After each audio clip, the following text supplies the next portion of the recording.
9ನೇ ತರಗತಿ first language Kannada ಮಕ್ಕಳಿಗೆ ಶುಭೋದಯಗಳು. ಮಕ್ಕಳೇ, ಹಿಂದಿನ ತರಗತಿಯಲ್ಲಿ ನಾವು ನಿಯತಿಯನಾರ್ ಮೇರೆದ ಪರ್, ಜನ್ನಕವಿ ಬರೆದಿರುವ ನಿಯತಿಯನಾರ್ ಮೇರೆದ ಪರ್ ಅನ್ನುವ ಪದ್ಯದಲ್ಲಿ ನಾವು ಪೂರ್ವಕಥೆಯನ್ನು ತಿಳಿದುಕೊಂಡು ನಾವು ಮೊದಲ ಪ್ಯಾರ ಮತ್ತು ಎರಡನೇ ಪ್ಯಾರದ ಬಗ್ಗೆ ಹಿಂದಿನ ತರಗತಿಯಲ್ಲಿ ತಿಳ್ಕೊಂಡಿದ್ವಿ. ಮಕ್ಕಳೇ, ಈಗ ಆ ಪಾಠವನ್ನು ಮುಂದುವರಿಸುತ್ತಾ ಮೂರನೇ ಪ್ಯಾರವನ್ನು ನಾವು ಇದನ್ನು ತಿಳ್ಕೊಳ್ಳೋಣ. ಈ ಮೂರನೇ ಪ್ಯಾರ ಓದಿ ತಿಳ್ಕೊಳ್ಳೋದಕ್ಕೆ ಮೊದಲು ಹಿಂದಿನ ತರಗತಿಯಲ್ಲಿ ಏನು ಓದಿದ್ವಿ ಅನ್ನುವಂತಹ ಸಾರಾಂಶದ ಕಥೆಯನ್ನು ನಾನು ಇವಾಗ ಹೇಳ್ತೀನಿ. ನೀವು ಅದನ್ನು ಕೇಳಿಸ್ಕೊಳ್ಳಿ. ನಂತರ ನಾವು ಕಥೆಯನ್ನು ತಿಳಿದುಕೊಂಡು ಮೂರನೇ ಪ್ಯಾರಕ್ಕೆ ಹೋಗೋಣ. ಮಕ್ಕಳೇ, ಹಿಂದಿನ ತರಗತಿಯಲ್ಲಿ ನಾವು ಮೊದಲನೇ ಪ್ಯಾರದಲ್ಲಿ ಚಂಡಮಾರಿ ದೇವಿಗೆ ಹರಕೆ ಒಪ್ಪಿಸುವುದಕ್ಕಾಗಿ ವಸಂತನು ಶಿಶಿರ ಋತುವನ್ನು ಹಿಡಿದು ಹೂವನ್ನು ಬಿಟ್ಟ ಮಾವಿನ ಮರದ ಕಾಲ್ಮಣೆಯ ಮೇಲೆ ಕುಸುರಿ ಕುಸುರಿಯಾಗಿ ಕೊಚ್ಚಿ ಹಾಕಿದ ಮಾಂಸದ ತುಂಡುಗಳಂತೆ ಆ ವನದಲ್ಲಿ ಉದುರಿದ ಮುತ್ತುಗದ ಹೂಗಳು ಕಂಗೊಳಿಸಿದವು ಅನ್ನುವಂಥ ಕಥೆಯನ್ನು ನಾವು ಈ ಪ್ಯಾರದಲ್ಲಿ ನೋಡಿದ್ವಿ, ಕೇಳಿದ್ವಿ. ಈಗ ಎರಡನೇ ಪ್ಯಾರಕ್ಕೆ ಬನ್ನಿ ಮಕ್ಕಳ. ಎರಡನೇ ಪ್ಯಾರದಲ್ಲಿ ನಾವು ಎಲೆ ಚಂಡಮಾರಿಯೇ, ಮಲೆಯ ಮಾರುತನು ಹೊಸ ಕಮಲವನವೆಂಬ ಕೆಂಡದ ಮೇಲೆ ಸಾಷ್ಟಾಂಗ ನಮಸ್ಕಾರವನ್ನು, ದಂಡ ನಮಸ್ಕಾರ ಅಂದರೆ ಸಾಷ್ಟಾಂಗ ನಮಸ್ಕಾರವನ್ನು ಮಾಡುತ್ತಾ ಬರುತ್ತಾನೆ. ಈ ಕಡೆ ಗಮನವಿರಲಿ ಎನ್ನುವಂತೆ ವನದಲ್ಲಿ ಅರಗಿಳಿಗಳು ಹಾಡಿದವು. ಉಲಿದವು ಗಿಳಿಗಳು ಬನದೋಳು ಅಂತಂದರೆ ಹಾಡಿದವು ಗಿಳಿಗಳು ವನದಲ್ಲಿ ಅಂತ ಅನ್ನೋದನ್ನು ನಾವು ಈ ಎರಡು ಪ್ಯಾರದಲ್ಲಿ ಲಾಸ್ಟ್ ತರಗತಿಯಲ್ಲಿ ತಿಳ್ಕೊಂಡ್ವಿ. ಮಕ್ಕಳೇ, ಈಗ ಮೂರನೇ ಪ್ಯಾರಕ್ಕೆ ಬನ್ನಿ. ಅಂತೂ ದೊರೆವೆತ್ತು ಬಂದ ವಸಂತದೋಳ್ ಮಾರಿದತ್ತನುಂ ಪುರಜನಮಂ ತಮಗೆ ಚಂಡಮಾರಿಗೆ ಸಂತಸಮಂ ಮಾಡಲೆಂದು ಜಾತ್ರೆಗೆ ನೆರೆದರ್. ನೋಡಿ, ಈಗ ಮತ್ತೆ ಇನ್ನೊಂದು ಸಲ ಓದ್ಬಿಟ್ಟು ಅದನ್ನು ಎಕ್ಸ್ಪ್ಲೈನ್ ಮಾಡ್ತೀನಿ ನೋಡಿ. ಅಂತೂ ಅಂದರೆ ಹಾಗೆ. ದೊರೆವೆತ್ತು ಅಂತ ಹೇಳಿದ್ರೆ ಇಲ್ಲಿ ಒದಗಿ ಬಂದ, ಅವಕಾಶವಾಗಿ ಬಂದ, ಒದಗಿ ಬಂದ, ತಾನಾಗೆ ಬಂದ ಅಂತ. ಹಾಗೆ ದೊರೆವೆತ್ತು ಅಂದರೆ ತಾನಾಗಿ ಬಂದ. ವಸಂತ ಮಾಸದಲ್ಲಿ ವಸಂತದೊಳ ಅಂತ ಇದೆ, ಇಲ್ಲಿ ಳಾ ಅಂತ ಇದೆ. ಲಾ ಅಂದರೆ ಆ ಅಂತ ಅರ್ಥ ತಗೋಬೇಕು. ವಸಂತ ಮಾಸದಲ್ಲಿ ಆ ಮಾರಿದತ್ತನು ಪುರಜನರು, ಆ ಮಾರಿದತ್ತನೂ ಮತ್ತು ಪುರಜನರು ತಮಗೆ ಅಂದರೆ ತಮಗೆ ಚಂಡಮಾರಿಗೆ ಸಂತಸಮಂ ಮಾಡಲೆಂದು, ಚಂಡಮಾರಿ ದೇವಿಗೆ ಸಂತಸವನ್ನು ಉಂಟು ಮಾಡಲೆಂದು ಜಾತ್ರೆಗೆ ಜಾತ್ರೆಗೆ ಸೇರಿದರು ಅಂತ ಈ ಪ್ಯಾರದ ಒಂದು ಸಾರಾಂಶ. ಮಾರಿದತ್ತನು ಜನರಿಗೆ ಚಂಡಮಾರಿಗೆ ಸಂತೋಷ ಉಂಟು ಮಾಡಲೆಂದು ಜನರನ್ನು ಸೇರಿಸಿ ಅಲ್ಲಿ ಜಾತ್ರೆಗೆ ಸೇರಿದರು ಅಂತ ಈ ಪ್ಯಾರದ ಒಂದು ಅರ್ಥ. ನೆಕ್ಸ್ಟ್ ಪ್ಯಾರಕ್ಕೆ ಬನ್ನಿ ಮಕ್ಕಳ. ನಿಂದು ನರಪತಿ ತಳಾರಂ ಗಂಧಂ ನೀನ್ ಬರಿಸು ಮನುಜಯುಗಂ ಮುನ್ನಂ ಕೊಂದರ್ಚಿಸುವೆಂ ಪೂಜೆಯೊಳೆಂದಿನ ಪರಿ ತಪ್ಪೆ ದೇವಿ ತಪ್ಪದೆ ಮಾಡಳ್. ಇನ್ನೊಂದ್ಸಲ ಒತ್ತಿ ನೋಡ್ಕೊಳ್ಳಿ. ನಿಂದು ನರಪತಿ ತಳಾರಂ ಗಂಧಂ ತಳಾರಂಗೆ ಅಂದಂ ನೀನ್ ಬರಿಸು ಮನುಜಯುಗಂ ಮುನ್ನಂ ಕೊಂದಿ ಅರ್ಚಿಸುವೆಂ ಪೂಜೆಯೊಳ್ ಎಂದಿನ ಪರಿ ತಪ್ಪೆ ದೇವಿ ತಪ್ಪದೆ ಮಾಡಳ್. ಇಲ್ಲಿ ಏನಪ್ಪ ಹೇಳ್ತಾ ಇದ್ದಾರೆ ಅಂತಂದರೆ, ನಿಂದು ಅಂತ ಹೇಳಿದ್ರೆ ನಿಂದು ಹಾಗೆ ನಿಂತು, ನರಪತಿ ನಿಂತು ಅಂದರೆ ಎಲ್ಲಿ ನಿಂತು? ಚಂಡಮಾರಿಯ ದೇವಸ್ಥಾನದ ಬಲಿಯನ್ನು ಕೊಡುವ ಬಲಿಪೀಠದ ಬಳಿ ನಿಂದು ಅಂತ ಅರ್ಥ ಇದು. ನರಪತಿ ತಳಾರಂ ಗಂಧಂ, ಅಲ್ಲಿ ನಿಂತು ಬಲಿಪೀಠದ ಬಳಿ ನಿಂತು. ನರಪತಿ ಅಂದರೆ ರಾಜ. ಯಾರು ಇಲ್ಲಿ ರಾಜ? ಮಾರಿದತ್ತ ರಾಜ. ನರಪತಿ, ನರ ಅಂದರೆ ರಾಜ, ನರಪತಿ ಅಂದರೆ ರಾಜ. ತಳಾರಂಗಂದಂ ತಳಾರಂಗೆ ಹೇಳಿದನು, ಅಂದಂ ಹೇಳಿದನು. ನೀನು ಬರಿಸು ಅಂದರೆ ಬರ್ಮಾಡ್ಕೋ, ಕರೆಸ್ಕೋ, ಇಲ್ಲಿಗೆ ಬರಕ್ಕೆ ಹೇಳು, ಬಳಿ ಕರೆಸಿಕೋ, ಬರಮಾಡಿಕೋ. ಬರಿಸು ಅಂದರೆ ಬರಮಾಡಿಕೋ ಅಂತ ಅರ್ಥ.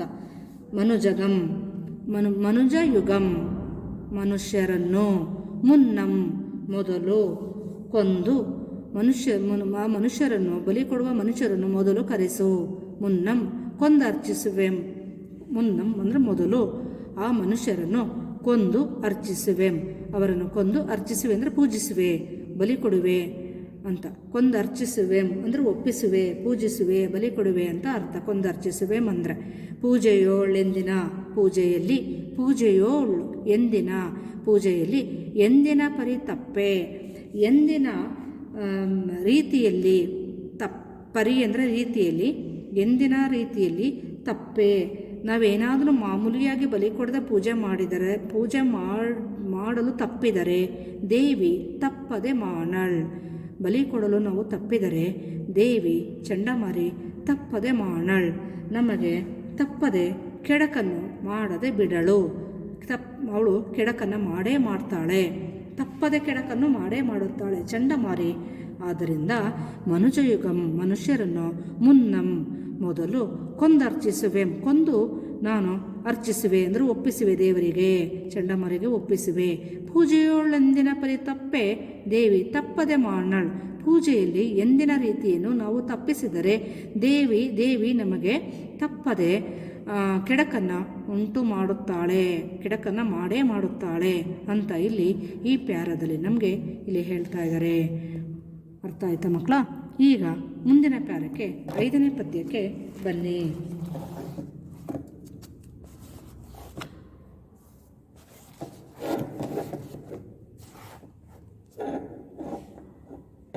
ತಡವಾದಪ್ಪುದು ಪೌರರ್ ಕೊಡುವೇಳ್ಪುದು ಹಲವು ಜೀವರಾಶಿಯ ಬಲಿಯಂ ನಡೆಯನೆ ಹಸಾದ ಮಾಗಳೆ ಪಿಡಿತಾರದೆ ಮಾಣರೆನ್ನ ಕಿಂಕರರೆನುತಂ.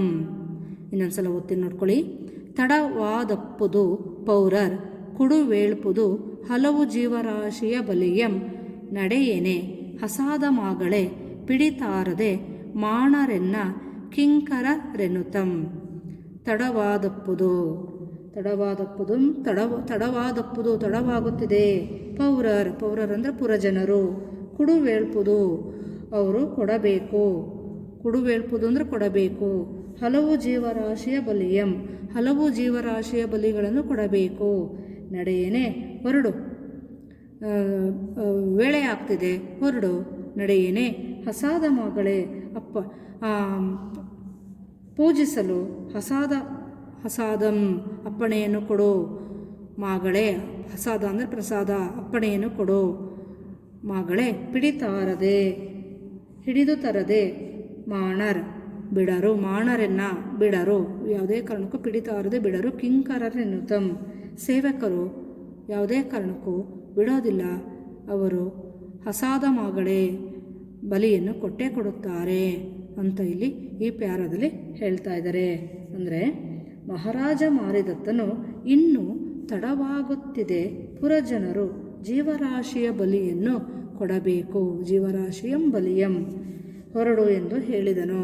ಪುರಜನರು ಈಗ ಜೀವರಾಶಿಗಳ ಬಲಿಯನ್ನು ಕೊಡಬೇಕು, ಇಲ್ಲಿಗೆ ಇನ್ನು ಹೊರಡು, ತಡವಾಗ್ತಿದೆ ಅಂತ ಹೇಳಿದ ಮಾರಿದತ್ತ. ಆಗ ಚಂಡಕರ್ಮನು ಅಪ್ಪಣೆ ಆಗಲಿ ಒಡೆಯ ಅಂತ ಹೇಳ್ತಾರಲ್ಲ ಹಾಗೆ, ಅಪ್ಪಣೆ.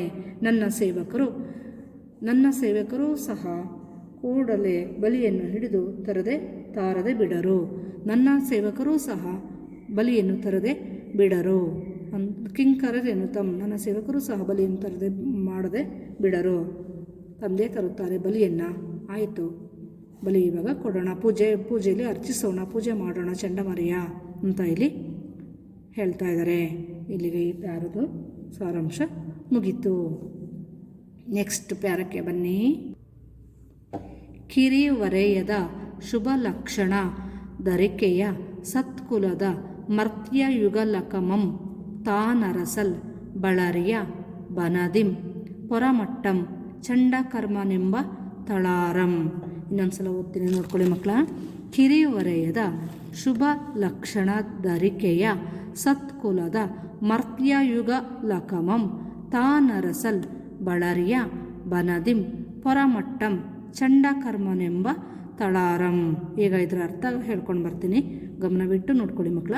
ಕಿರಿವರೆಯದ, ಕಿರಿ ಎಳೆಯ ಪ್ರಾಯದ, ಕಿರಿವರೆಯದ, ಕಿರಿಯ ಹರೆಯದ ಅಂತ, ಚಿಕ್ಕ ಪ್ರಾಯದ, ಎಳೆಯ ಪ್ರಾಯದ, ಶುಭ ಲಕ್ಷಣದರಿಕೆಯ, ಶುಭ ಲಕ್ಷಣದ ಅರಿಕೆಯ, ಬುದ್ಧಿವಂತರಾದ ಜ್ಞಾನಿಗಳಾದ, ಶುಭ ಲಕ್ಷಣವನ್ನು ಹೊಂದಿದ ಬುದ್ಧಿವಂತರಾದ ಮತ್ತು ಜ್ಞಾನಿಗಳಾದ. ಶುಭ ಲಕ್ಷಣ ಒಂದು ಕಿರಿ ವಯಸ್ಸಿನವರಾಗಿರಬೇಕು, ಶುಭ ಲಕ್ಷಣವನ್ನು ಹೊಂದಿರಬೇಕು. ಜ್ಞಾನ ಅರಿಕೆ ಅಂದರೆ ಜ್ಞಾನವಂತರಾಗಿರಬೇಕು. ಅವರು ಶುಭ ಲಕ್ಷಣವನ್ನು ಹೊಂದಿ ಅವರು ಅರಿಕೆಯ ಜ್ಞಾನವಂತರಾಗಿರಬೇಕು. ಸತ್ಕುಲದ ಮರ್ತ್ಯ ಯುಗಲಕಂ, ಸತ್ಕುಲದವರಾಗಿರಬೇಕು ಅಂದರೆ ಉತ್ತಮ ವಂಶದಲ್ಲಿ ಹುಟ್ಟಿದವರಾಗಿರಬೇಕು, ಉತ್ತಮ ಕುಲದಲ್ಲಿ ಹುಟ್ಟಿದವರಾಗಿರಬೇಕು. ಅದಕ್ಕೆ ಸತ್ಕುಲ ಅಂತ ಹೇಳ್ತಾರೆ. ಮರ್ತ್ಯ ಯುಗ ಲಕಮಂ, ಮರ್ತ್ಯ ಯುಗ ಅಂದರೆ ಮನುಷ್ಯರಾಗಿರಬೇಕು. ಮರ್ತ್ಯ ಯುಗ ಅಂದರೆ ಮನುಷ್ಯರು ಅಂತ, ಮನುಷ್ಯರಾಗಿರಬೇಕು. ತಾನು ಅರಸಲ್ ಅಂದರೆ ಹುಡುಕಲು. ಬಳರಿಯ ಅಂದರೆ ಮಾರಿಯ. ಬನದಿಂ ಅಂದರೆ ವನದಿಂದ. ಪೊರಮಟ್ಟಂ ಹೊರ ಹೊರಟನು, ಪುರಮಟ್ಟಂ ಅಂದರೆ ಹೊರ ಹೊರಟನು. ಚಂಡಕರ್ಮನೆಂಬ ತಳಾರನಂ, ಚಂಡಕರ್ಮನೆಂಬ ತಳಾರನು ಹೊರಟನು. ಚಿಕ್ಕ ವಯಸ್ಸಿನ ಶುಭ ಲಕ್ಷಣವನ್ನು ಹೊಂದಿದ ಬುದ್ಧಿವಂತರಾದ ಮತ್ತು ಜ್ಞಾನಿಗಳಾದ ಸತ್ಕುಲ ವಂಶದಲ್ಲಿ ಹುಟ್ಟಿದಂತಹ ಮನುಷ್ಯರನ್ನು ತಾನು ಹುಡುಕಲು ಅಂದರೆ ಆ ರೀತಿ ಲಕ್ಷಣ ಇರುವಂತಹವರನ್ನು ಬಲಿ ಕೊಡಲಿಕ್ಕೆ ತಾನೇ ಅರಸಲು. ಯಾರು? ಚಂಡಕರ್ಮನೆಂಬ ತಳಾರನು. ಬೆಳರಿಯ ಅಂದರೆ ಮಾರಿಯ ವನದಿಂದ. ಪೊರಮಟ್ಟಂ ಹೊರ ಹೊರಟನು, ಚಂಡಕರ್ಮನೆಂಬ ತಳಾರನು ಅಂತ ಈ ಪ್ಯಾರದ ಒಂದು ಅರ್ಥ. ಈಗ ಚಂಡಕರ್ಮನೆಂಬ ತಳಾರ ಈ ಲಕ್ಷಣವನ್ನು, ಕಿರಿಯ ವಯಸ್ಸಿನವರಾಗಿರೋ ಈ ಲಕ್ಷಣವನ್ನು ಹೊಂದಿರುವ ಇಬ್ಬರು ಮನುಷ್ಯರನ್ನು ಬಲಿ ಕೊಡಲು ಹುಡುಕಲು ಹೊರ ಹೊರಟನು, ಬನದಿಂದ ಹೊರ ಹೊರಟನು ಅಂತ ಈ ಪ್ಯಾರದನ ಅರ್ಥ ನಮಗೆ ಬರ್ತಾ ಇದೆ. ಈ ಪ್ಯಾರದ ಅರ್ಥ ಇಷ್ಟು ಮಕ್ಕಳ ಇವತ್ತಿಗೆ 1, 2, 3, 4 ಪ್ಯಾರದ ಸಾರಾಂಶವನ್ನು ನಿಮಗೆ ಹೇಳಿದ್ದೇನೆ. ಇನ್ನು ಮುಂದಿನ ತರಗತಿಯಲ್ಲಿ ಇನ್ನು ಉಳಿದ 4 ಪ್ಯಾರದ ಸಾರಾಂಶವನ್ನು ಹೇಳುತ್ತೇನೆ. ಇದನ್ನು ಗಮನವಿಟ್ಟು 2 ಸಲ ಕೇಳಿ. ಆಮೇಲೆ ನೋಟ್ಸನ್ನು ನಾನು ಕಳುಹಿಸುತ್ತೇನೆ. ನೋಟ್ಸನ್ನು ನೀವು ಬರೆಯಿರಿ. ಧನ್ಯವಾದಗಳು ಮಕ್ಕಳೇ.